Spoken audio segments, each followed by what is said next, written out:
get like 6th pick overall at this rate. Yeah, I actually think it's impressive the fact that Brian Flores has shipped away as many people that didn't want to buy in. Yeah. And obviously Brian Flores wasn't tanking, so that wasn't what they were buying into, but he was just like, okay, you don't want to be here. You don't want to be on a shitty team. All right, goodbye. Yeah. Like Brian Flores obviously has come in with a Bill Belichick mentality of you're either here or you're not, and we're not afraid to ship you off. Like if you don't want to be here, goodbye. Yep. And that's the thing. Now the Miami Dolphins are building around Brian Flores. They're not building around Kenyon Drake. They're not building around and that's Minka. the best thing for him. It is. And I think that's what makes whoever they pick in the draft so interesting is, obviously people are going to put titles on. They're trying to build around Tua. But there's still a lot of things that they have to do first before, I think, like you said, if the Dolphins have 3 picks in this year's draft, they should just take O-lineman and wait another year for a quarterback. That's the thing it comes down to.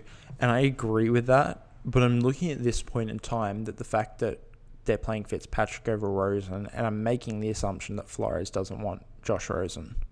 Yeah. Or that he's not good enough to play for him.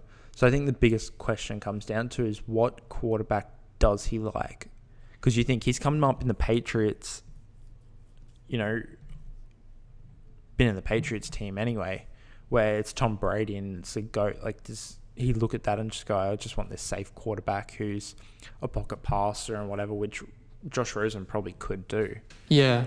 But if there's someone he likes, you look at Cliff Kingsbury last year, traded off Rosen because he went, I want Kyler Murray, and he'd been talking about Kyler Murray since high school, and it just happened to fall on a platter that he could go to a head coaching role and take Kyler Murray first overall. Yeah, exactly. And make it work from there. But I think, this is actually a really great predicament for Miami Dolphins, the fact that their head coach is this good that they can take a team of majority undrafted free agents to 2 wins now. And they're against a hurt Colts and Jets who look terrible, but a win's a win, and it's going to show that on their record.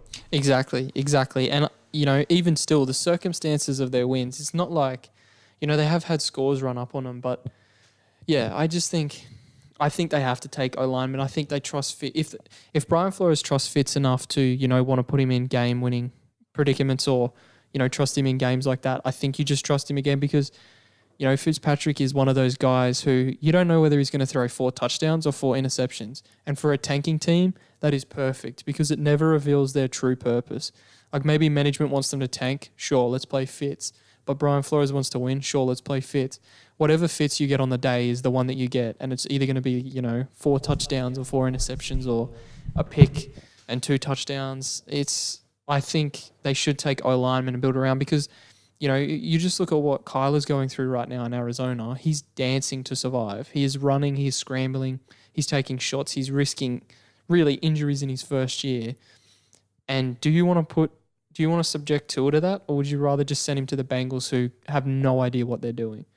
And that's the predicament we're in, and I think it just comes down to something we can't predict, and it's where is Brian Flores' head at? Because I don't know. I look at Fitzpatrick and go, I think he's a fantastic backup that, like you said, could throw 4 picks or 4 touchdowns. You don't want that week in, week out. So I think you grab a quarterback that you like, or you put the faith in Josh Rosen, and if that's not working out, then you can throw Fitzpatrick in and still have a relatively solid season. But I think it just comes down to what type of quarterback does he want and fits his scheme.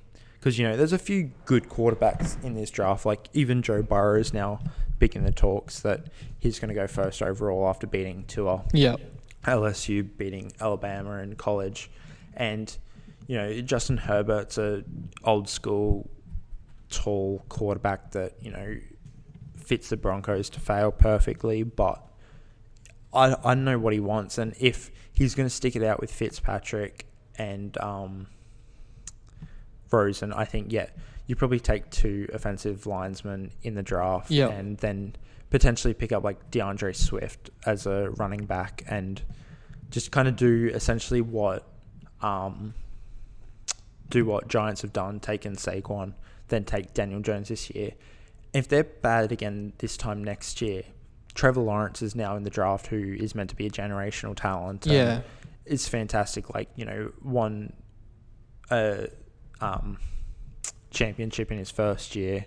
Yeah. Like, he looks fantastic. And if it could line up that you've drafted 2 offensive linesmen and a running back that works, and then you can put Trevor Lawrence into that system, it's looking really good. But they just have so many issues with their team that it starts with, where do you begin? And I think offensive lineman is the right place to start, but you don't know. And the thing is, too, they have a ton of cap space. So I think this offseason for the Dolphins is going to be really interesting. It is. It is what they do. I think at the end of the day, Brian Flores wants to win, and I think, this is one of those, like you said, it's really a predicament, and in a way it sort of is a healthy one for them to have this much choice. But I think Flores is on a 3 or 4 year contract. He's obviously, ideally, he'd be planning for, to be there for the 4 years, and I think, like you said, his winning formula would probably be at least one offensive lineman in this year's draft, maybe a running back or a receiver, and then a defensive guy, since he was agreed. linebackers coach at Pats. And then obviously, from there, next year he builds. But I think management, like you look at the situation that the Dolphins have been in this year, where Brian Flores will be on the sideline, Ryan Fitzpatrick has just led, a 70-yard drive down to the red zone, and Dolphins management calls down to the sideline and says, put in Josh Rosen, please. We're trying to lose here. And then Flores is forced to put Josh Rosen out there. I think at the end of the day, the executives, whatever plan Flores has, the executives will overrule it and take Tua first, second or third, or the best quarterback available, just to get bums on seats with excitement. And I think that's going to hurt Flores, but that's getting way ahead of ourselves. I just think it is impressive that they beat the Colts, realistically, because this is a team that had their starting quarterback go down. Then their second quarterback has been injured. Brian Hoyer played terribly, but still the Dolphins defense, in a relative bunch of nobodies, got 3 interceptions on, a quarterback that's been in the league for 10, 12 years now. That's impressive regardless of who it is or who it's against or the circumstances around it. And, I think really just to sort of end the Dolphins talk, I don't know, impressive win, but I think they lose out for the rest of the season is my prediction. Yeah, I definitely think Dolphins, who knows where the rest of the season goes, it is quite frankly unpredictable. I think they probably only grab another 2 wins this season, but that's completely exceeding expectations everyone had for him. I think I'm just kind of looking at some of the free agents that are available. I think it'd be really interesting if they went and picked up Melvin Gordon. Oh, Melvin Gordon for the Miami running back. Don't have to worry about that in the draft. mm-hmm. So now you're looking at a predicament. You could potentially get the quarterback you want, a receiver, and at that level you're looking at a Jerry Jeudy or a CeeDee Lamb or someone like that. Then you get a defensive player, or maybe, depending on how low you are, you might get Chase Young, which is phenomenal. So you get your defensive player, wide receiver, and then you can either take your quarterback or you can get another defensive player or, any combination really, yeah. Yeah, exactly. With 3 first-round picks, then second-round picks on top of it, you can pretty much do what you like. Yeah. And you're going to find some sort of success like the Raiders did this year. Exactly.